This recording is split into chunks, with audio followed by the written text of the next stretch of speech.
IMF की शराइत पूरी करने के लिए मुल्क में महंगाई का एक तूफान आ रहा है। यह हकीकत सबके सामने है, लेकिन मैं एक और पहलू की तरफ सबकी तवज्जो दिलवाना चाहता हूं। हम सबको बताया जाता है कि चीन हमारा सबसे करीबी दोस्त है।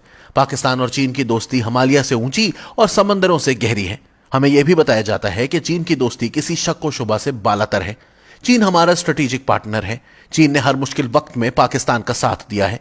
अब कश्मीर के बाद सीपैक को पाकिस्तान की मुआशी शहरक भी कहा जाता है। पाकिस्तान के अंदर आम आदमी भी अमेरिका से नफरत और चीन से मोहब्बत करता है। ये सब बातें अपनी जगह, लेकिन यह भी हकीकत है कि आज पाकिस्तान जिन मुआशी मसाइल का शिकार है, इसका हल IMF के पास है, ना वर्ल्ड बैंक के पास और ना ही अमेरिका के पास। पाकिस्तान ने इस वक्त सबसे ज्यादा कर्जा चीन से लिया हुआ है। इन कर्जों की वापसी के लिए पाकिस्तान पर हर वक्त दबाव रहता है। हम हर माह कर्जों की जो किस्तें अदा करते हैं, इनका बड़ा हिस्सा हमने चीन को अदा करना होता है। पाकिस्तानी मईशत पर सबसे ज्यादा बोझ चीनी कर्जों का है। यह दुरुस्त है कि जब पाकिस्तान अंधेरों में डूबा हुआ था, 12 घंटे लोड शेडिंग थी, तब हमने तवानाई के मंसूबे लगाने के लिए ये कर्जे हासिल किए थे, लेकिन मुल्क में सियासी अदम इस्तेहकाम के बायस माली मामलात खराब हो गए। हम अब ये कर्जे वापस करने की पोजीशन में नहीं है। इनकी अदायगी ने पाकिस्तानी मईशत को गले से जकड़ लिया है। अमेरिका और आलमी मालियाती इदारों का यही मौकफ है कि हम आपको चीन का कर्जा वापस करने के लिए कर्जा या ग्रांट्स नहीं दे सकते।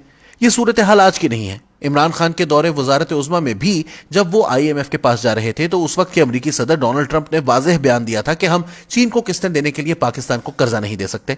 इस वक्त IMF ने पाकिस्तान से सीपैक के तमाम मुआहदे भी मांग लिए थे और कहा था कि पाकिस्तान ने चीन से जो भी कर्ज लिए हुए हैं, इनको सामने लाया जाए। इसलिए अमेरिका और मगरिब का ये आज का मौकफ नहीं है कि हम आपसे पैसे लेकर चीन को नहीं दे सकते।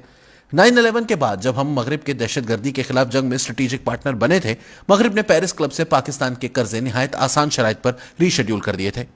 यही वजह है कि आज भी इसी रीशेड्यूल की वजह से पाकिस्तान पर इन कर्जों का बोझ नहीं है।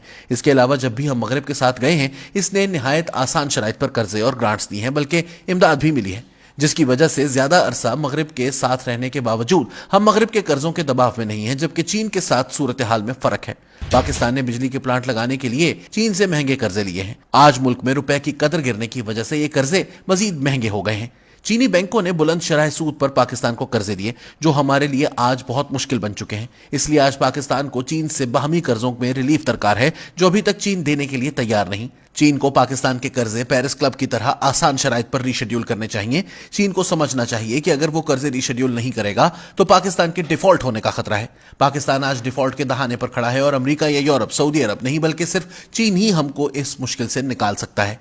अगर IMF के पास जाने से पहले चीन हमारे कर्जे रीशेड्यूल कर देता, तो पाकिस्तान को इस तरह IMF के सामने सरनिगून ना होना पड़ता, नाक से लकीरें निकालनी ना पड़ती। चीन ने जो कर्जे रोल ओवर करने थे वो भी नहीं किए। ऐसा करने के लिए पहले IMF के साथ मुआहिदा करने की शर्त आयद की जाती रही।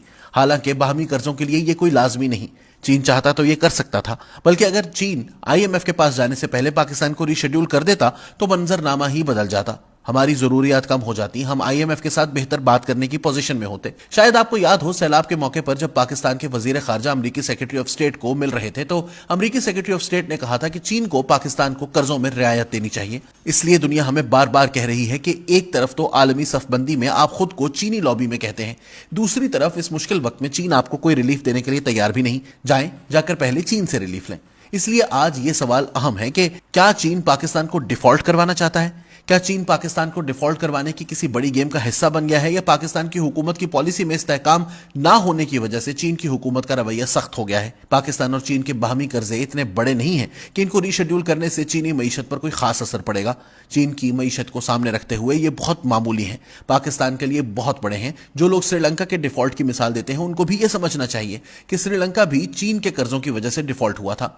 तब भी मगरिब का यही मौकफ था कि चीन के कर्जों की वापसी के लिए श्रीलंका की मदद नहीं की जा सकती, लेकिन मुश्किल हालात के बावजूद चीन ने श्रीलंका को भी कोई रिलीफ नहीं दिया।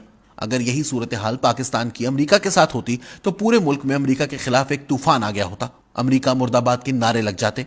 लेकिन अजीब बात है कि कोई चीन के कर्जों के बारे में बात करने के लिए तैयार ही नहीं है।